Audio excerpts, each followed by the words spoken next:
আমি একটা মিক্স তরকারি করব। এটা কাঁচকলা, দুটো কাঁচকলা নিয়েছি, একটু ফুলকপি নিয়েছি কেটে, আর দুটো টমেটো নিয়েছি। তার জন্য একটু আদা রসুন বাটা, 1 চামচ হলুদ, 1 চামচ জিরে, 1 চামচ লঙ্কা, স্বাদ মতো নুন। আমি কড়াইয়ে তেল দিয়ে দুটো পেঁয়াজ কেটে দিয়েছি। পেঁয়াজটা লাল হয়ে গেলে আমি মশলাগুলো দিয়ে দেবো। আমি আদা রসুন দিয়ে দিলাম, হলুদ, লঙ্কা, জিরে এগুলো সব আমি একসঙ্গে দিয়ে দিলাম। মশলাটাকে আমি কষে নিচ্ছি।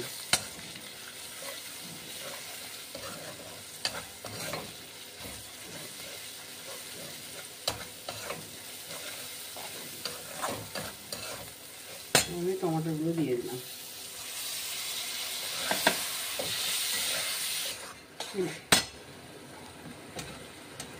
ফুলকপি আর এই কাঁচকলাটা দিয়ে দিলাম। এটা আমি ভালো করে কষে নেব।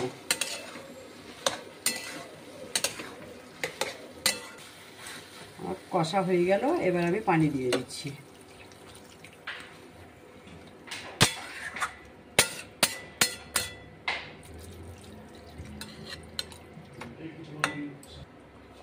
আমি একটু ঢাকা দিয়ে রেখে দিচ্ছি।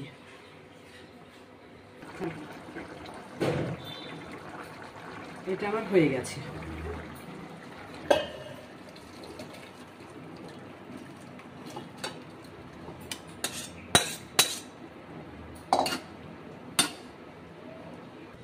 কাঁচকলা, ফুলকপি, টমেটো দিয়ে আমি একটা রেসিপি করলাম।